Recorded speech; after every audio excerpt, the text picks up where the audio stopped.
Point, একজন ব্যক্তি জান্নাতে নবী সাল্লাল্লাহু আলাইহি সাল্লামের সাথে থাকতে চেয়েছিলেন। তো আমরা দেখি রাসূল সাল্লাল্লাহু আলাইহি সাল্লাম তাকে কি বলেছিলেন। সহিহ মুসলিম 981 নম্বর হাদিস, রাবিয়া ইবনে কাব আল আসলামী রাদিয়াল্লাহু আনহু হতে বর্ণিত, তিনি বলেন, আমি রাসূল সাল্লাল্লাহু আলাইহি সাল্লামের সাথে রাত যাপন করছিলাম। ফাআতাইতুহু বিউযুইহি ওয়া হাজাতিহি, আমি তার ওযুর পানি ও অন্যান্য প্রয়োজনীয় জিনিস এনে দিতাম। সাহাবী বলছেন, আমি তার ওযুর পানি এবং অন্যান্য প্রয়োজনীয় জিনিস তার কাছে এনে দিতাম। ফাকালা লি সাল, তিনি আমাকে বললেন তুমি কিছু চাও। তিনি আমাকে বললেন তুমি কিছু চাও। ফাকুলতু, আমি বললাম, আসআলুকা মুরাফাকাতাকা ফিল জান্নাহ, আমি আপনার সাথে জান্নাতে থাকতে চাই। বলেন আপনি আমি হলে কি চাইতাম? সাহাবায়ে কেরামদের সাথে একটু পার্থক্য একটু জেনে নিই। সাহাবায়ে কেরামগণ কোনো কিছু চাওয়ার সুযোগ পেলে আখিরাতে চাইতেন। আমি আপনার সাথে জান্নাতে থাকতে চাই, আমি যেন জান্নাতে যেতে চাই, জান্নাতে যেতে পারি, আমি যেন আপনার সুপারিশ লাভ করতে পারি, আমি যেন আল্লাহর নৈকট্য হাসিল করতে পারি, আল্লাহ যেন আমাকে জাহান্নাম থেকে রক্ষা করেন। এই ধরনের চাওয়া পাওয়া ছিল সাহাবায়ে কেরামদের। আমাকে আপনাকে যদি বিল গেটস বলে যে তুমি কোনো একটা আশা আমার কাছে পোষণ করো, ইচ্ছা পোষণ করো, আমি তোমার আশা আকাঙ্ক্ষা পূরণ করবো, তাহলে আমরা বলবো যে আপনি আমাকে আপনি বাংলাদেশের শ্রেষ্ঠ ধনী বানায় দেন। চাওয়া পাওয়ার একটা ভাগ আছে। আমাদের সাথে সাহাবায়ে কেরামদের পার্থক্য এটা।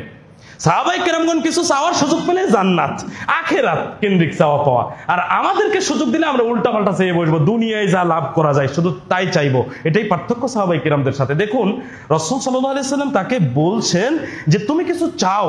লোকটা অন্য কিছু চাইতে পারতো, তো অন্য কিছু চাইতে পারতো, কিন্তু এরূপ কিছু না চেয়ে সাহাবী বলছেন যে আমি আপনার সাথে জান্নাতে থাকতে চাই। রাসূল সাল্লাল্লাহু আলাইহি সাল্লাম কি বলছেন? আও গয়র দালিক, আরো কিছু আছে কি? আরো কিছু চাও কি? মানে এটা ছাড়া আর কিছু চাও কি? এবার তো আরেকটা সুযোগ পাওয়া গেল। এবার কি বলতাম? আমরা হলে কি বলতাম? একটা জায়গায় আরেকটা কিছু চাইতাম, তো একটা পাইলাম আরেকটা কিছু। সাহাবী কি বললেন দেখুন, হুয়া যাকা, আমি এটাই চাই, এটাই আমার চাওয়া, এটাই আমার চাওয়া যে আমি আপনার সাথে জান্নাতে থাকতে চাই। দ্বিতীয়বার সুযোগ পেয়ে অন্য কিছু চাইনি। তাদের ঈমানের গতি কত গভীরতা ছিল চিন্তা করেছেন? এইবার রাসূল সাল্লাল্লাহু আলাইহি সাল্লাম বলছেন, ফাআইনি আলা নাফসিকা বিকাসরাতিস সুজুদ, তুমি অধিক পরিমাণে সিজদা করে তোমার নিজের স্বার্থে আমাকে সাহায্য করো। এটাই পয়েন্টের সাথে সাদৃশ্য রয়েছে, এটাই আলোচনার সাথে প্রাসঙ্গিক। সেটা কি?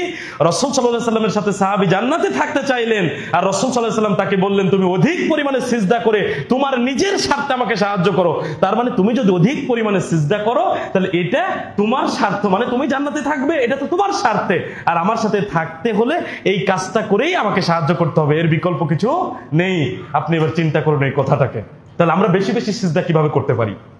ফরজ সালাতের সিজদা আমাদের জন্য বাধ্যতামূলক। এক্সট্রা কিছু না করলে এক্সট্রা কিছু পাওয়া যায় না।